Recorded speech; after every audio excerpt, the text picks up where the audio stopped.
Hi friends and friendly subscribers, welcome back to my channel. This is Inner Hill Tarot, and today we're going to do the Aleister Crowley Tarot Minor Arcana for silent flip through and hot takes. And I'm so sorry I have to do this video in twos because I was attacked, not attacked, but there is like two dogs. They were very playful and they ran into me and stopped the video the first time, so I have to redo the whole video again. But I mean, the major arcana was great, and also you can see how the dog attacked me in the first video, but so that's why I do the minor arcana again in this different one. Okay, so and also I want to do a correction. This deck is actually not new, because when I did the flip through and I saw the death card, that card is quite famous. So this one is really it's been published before, of course. You see like how new I am to the Thoth decks, because before I was like not really into this divination system at all. But yeah, so let's start it again, the video. And this is the guidebook again. I don't see when they actually start. There's no... Oh, here it is. This edition is published in 2023. But yeah, it's not a new deck, so I have to do a revision on the first video. Okay, so let's start doing the silent flip through again, and enjoy again the London skyline in the background while watching this flip through. Okay guys, enjoy.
So that's it, guys. We just finished the finally full flip through of both major and minor arcana of this, the Aleister Crowley Tarot by Tanya Asan. And what can I say about this deck in particular?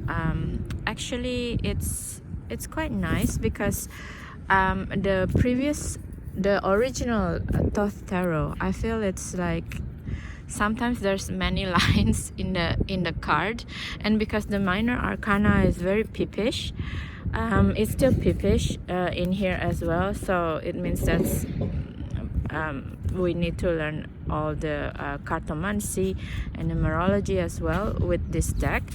But somehow I feel that especially the wands suits in the original Thoth Tarot is very severe, and like all the lightning bolt characters or the placement, somehow I felt it very, very severe. So it's hard for me to want to learn with it, to be quite honest. And the colors is very primary colors, but this one is not, and it's somehow it's softer and it's catered to more recent times aesthetic color wise, I think. And maybe also because yeah, it just feel refreshed and more modern at the same time.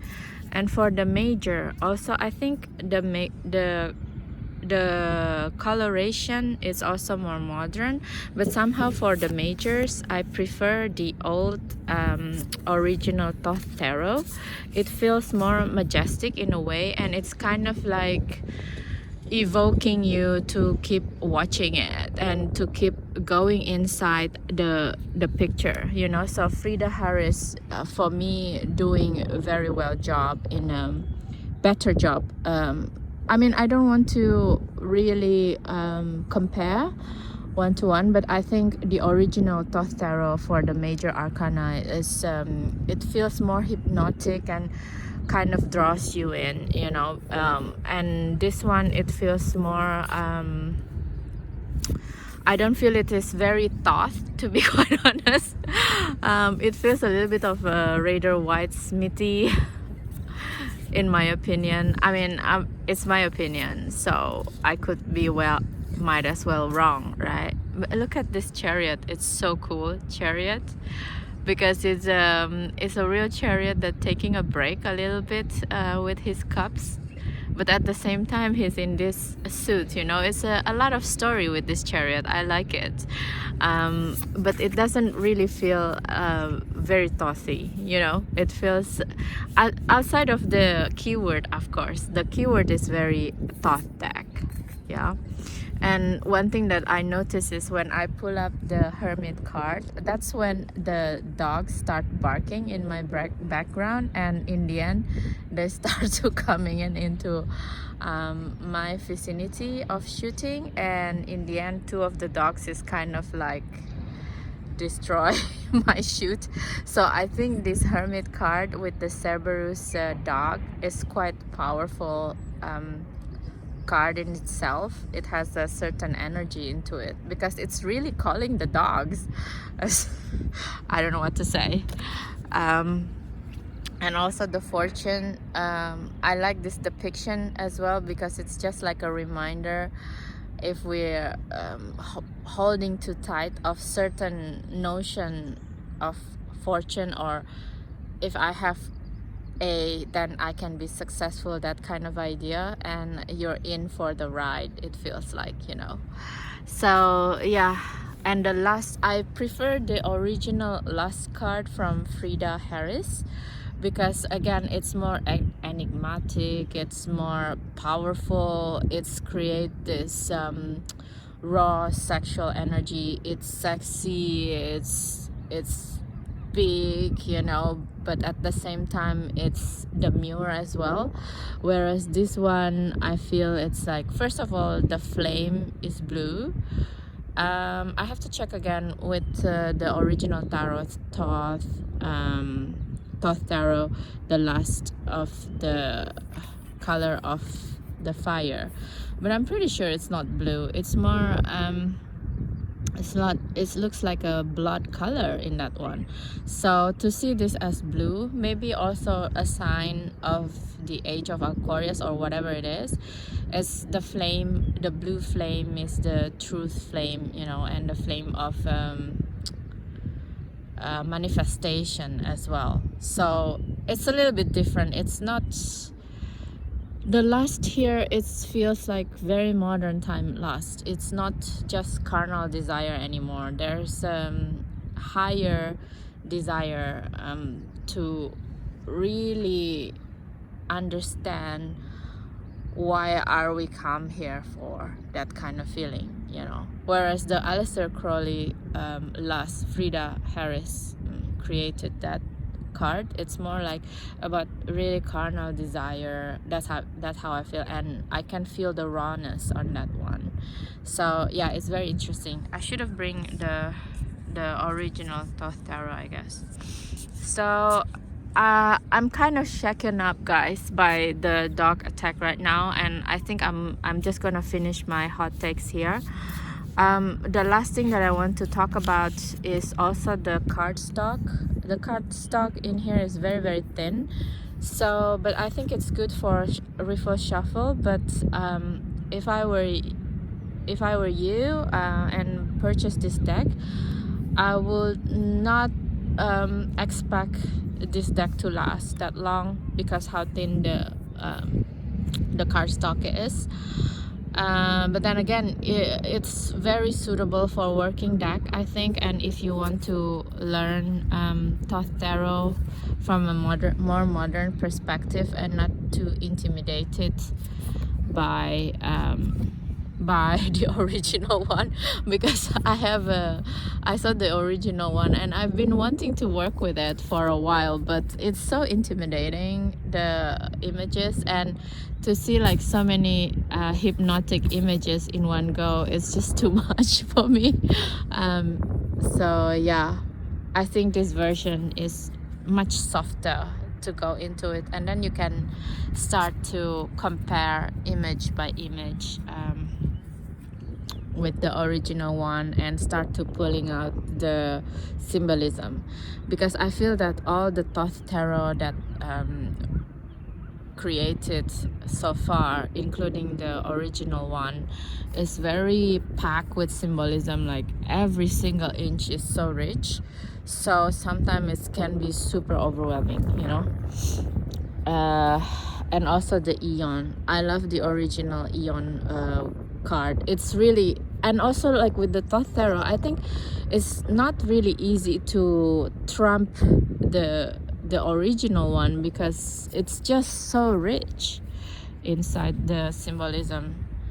So that's why like all the Thoth Tarot, I feel it's always have a reminiscent of it, like in a more profound way.